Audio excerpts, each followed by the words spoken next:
We are now sitting down with the final member of the Nebraska FFA State Officer Team. She is the state president. Her name is Lexi Bodlak, hailing from the Pender FFA Chapter.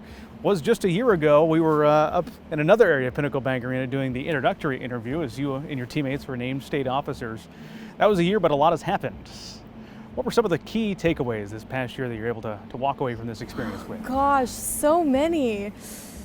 I think that one of the biggest takeaways this year, and I think the best piece of advice that I was given at the beginning of my state officer year, is really just be wherever your feet are planted. I think when you're in this position or in any sort of leadership position, it's really easy to think about what's next on your to-do list, what's on my calendar next week, that sort of thing. But that really detracts from where you're at in the moment. And so I think one of my biggest pieces of advice and things that I've learned this year is really just be present where you're at, and then you can look forward to something else when you leave. But really just put your feet in your head where you are and experience that moment. Good message for sure. You had told us last year that your FFA advisor had kind of charted out your territory for you, your path to where you were serving this year as state president. Remind me when you got involved in FFA and kind of what was your driving factor behind doing so?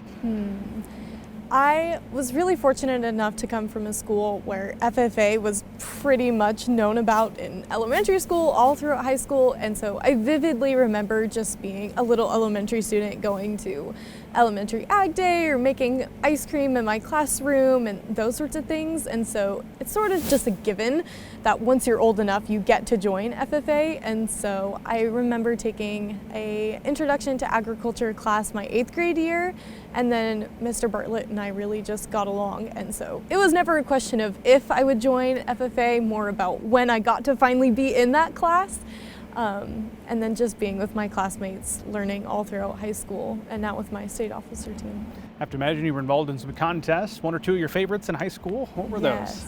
I would say I was a big public speaker, speech kid. So senior public speaking was probably my favorite, followed very closely by Parley Pro. I'm from Pender, so I feel like we have to say Parley, but yeah. You say that. Pender FFA has historically been a powerhouse chapter, as I would define it at least. How have you used that experience, I guess the experiences you've had, and blended that with your experiences of going to all different chapters at different levels of size and strength? How have you balanced that? I think that in my chapter, I was really fortunate enough to be able to really connect with students that are not only in my grade, but also those that were lower than me, or before I was a senior, connecting with those upperclassmen. And I think really just getting out of my comfort zone and talking to people I maybe didn't have a lot of things in common with really just helped me be a better leader, because now I'm able to walk into a classroom and meet those students wherever they are and really just sit and hear their stories and really absorb it. So, Session number 7, you're delivering your retiring address here in a few minutes on this stage. What's your retiring address about? So the title is called The Mile That We Are In.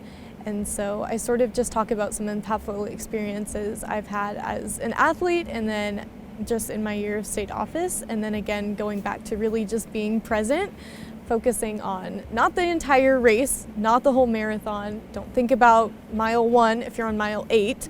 Don't think about the finish line if you're not there yet. Really just focus and enjoy where you're at in the moment, so you have something to reflect on. What's next for you? Education path and career goals? So I guess next fall I am majoring in nutrition with a focus on community health and wellness, and that's on the pre-public health route.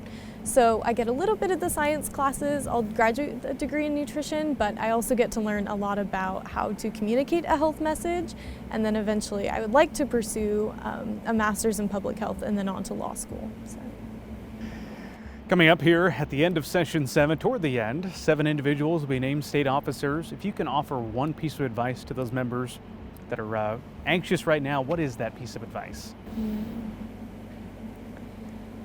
I think that the biggest piece of advice I have is really just lean on the people around you. I think a lot of times it's easy to get caught up in everything that you have yet to do, or you just want to know the results, but really state convention is an amazing opportunity to just make some final memories. It's our senior year, so hanging out with those friends, really telling their advisors, thank you for everything you've done, having a nice dinner with your parents, whatever that might be. Really just surround yourself with the people that have gotten you to this point, and I think that'll ease your nerves. It's a good message to share. That is Lexi Bodlak, Nebraska FFA State President. Lots to come here in Session 7, including naming those new Nebraska FFA State officers.